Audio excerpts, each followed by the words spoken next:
Alright, kumusta? Welcome back sa Roots TV. Alam niyo ba na mas marami pa tayong alam tungkol sa kalawakan kaysa sa ating mga karagatan? Kaya hindi nakapagtataka na maraming mga misteryo ang nagtatago sa ilalim ng tubig.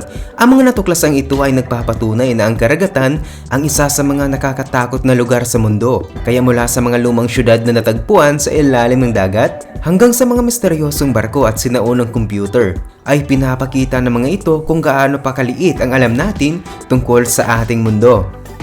Una ay tingnan natin ang Baltic Anomaly. Noong 2011, may natuklasang kakaiba ang sonar equipment sa Baltic Sea sa pagitan ng Sweden at Finland. Ang bagay na ito ay parang gawa ng tao. May sukat na 60 meters at kakaibang hugis. Ang itsura nito ay parang Millennium Falcon mula sa Star Wars. May mga nagsasabi na ito ay isang lihim na eksperimento ng militar na bumagsak sa dagat. Ang iba naman ay naniniwalang bahagi ito ng isang lumang barkong pandigma. Siyempre, may mga nagsasabi rin na ito ay UFO. Gayunpaman, wala pang nakakaalam kung ano talaga ito. Ang hugis nito ay mukhang hindi natural kaya patuloy itong misteryo. At narito rin ang nawawalang syudad. Sa loob ng maraming taon, usap-usapan ang tungkol sa isang nawawalang syudad sa ilalim ng dagat sa hilagang bahagi ng Egypt. Ang syudad na ito ay tinatawag na Thonis o Herakleion na mga sinaunang Griego. Marami ang naniniwala noon na katang-isip lamang ang syudad dahil nabanggit lang ito sa mga akda ng mga Griego. Ngunit wala tayong ebidensya. Noong 2012, may natuklasan sa ilalim ng tubig malapit sa Abu Khayyab. Natagpuan ng mga mananaliksik ang syudad ng Thonis. Namangha ang mga tao dahil akala nila ay isang alamat lamang ito. Ang syudad ay nasa 164 feet sa ilalim ng tubig. Natagpuan doon ang malalaking statwa ng mga Diyos ng Egypt, mga sinaunang haliging bato na may ukit ng Egyptian at Greek inscriptions, mga sphinx at ginto. Ang mga artifacts ay nasa maayos na kalagayan dahil sa uri ng tubig. Isa pang mahalagang natagpuan ng diver na si Frank Gaudio ay ang granite slab na may nakaukit na pangalan ng syudad na Herakleion. Hanggang ngayon marami pang artifacts ang nasa ilalim ng tubig at ayon sa mga eksperto ay aabuti ng 200 years bago makuha at mapag-aralan ng lahat. Walang nakakaalam kung paano napunta sa ilalim ng dagat ang syudad.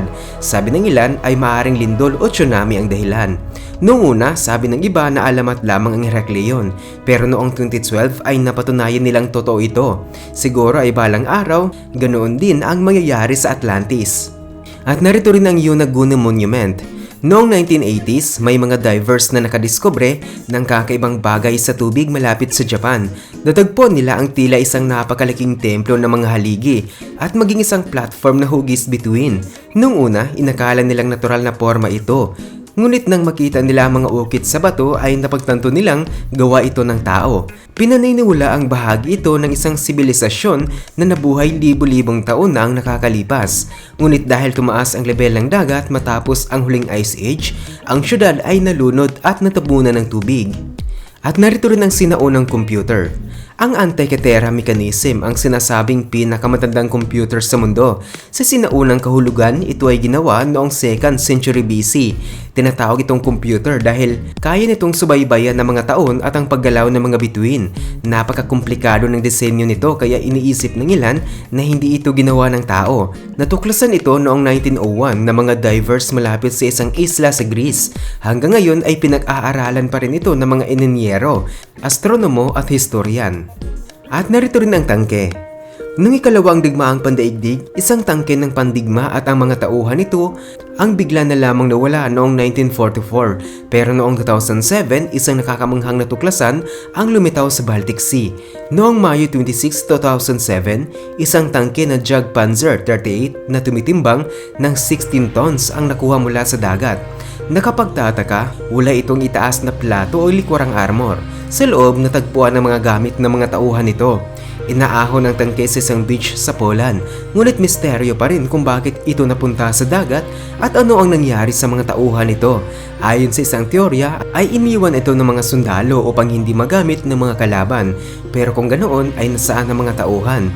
Ipininta muli ang tangke sa orihinal nitong berdeng kulay at ngayon ay makikita na ito sa Museum of the Polish Army sa Warsaw. Hanggang ngayon, hindi pa rin nila alam kung paano ito napunta sa dagat at ano ang nangyari sa mga sakay nito. At narito rin ang nawawalang syudad ng Cuba. Noong 2001, may kakaibang natuklasan gamit ang sonar malapit sa kanlurang baybay ng Cuba. Ang sonar readings ay nagpapakita ng malalaking simetriko at geometric na hugis sa ilalim ng dagat. Nang sumisid ang mga divers, namangha sila sa kanilang nakita.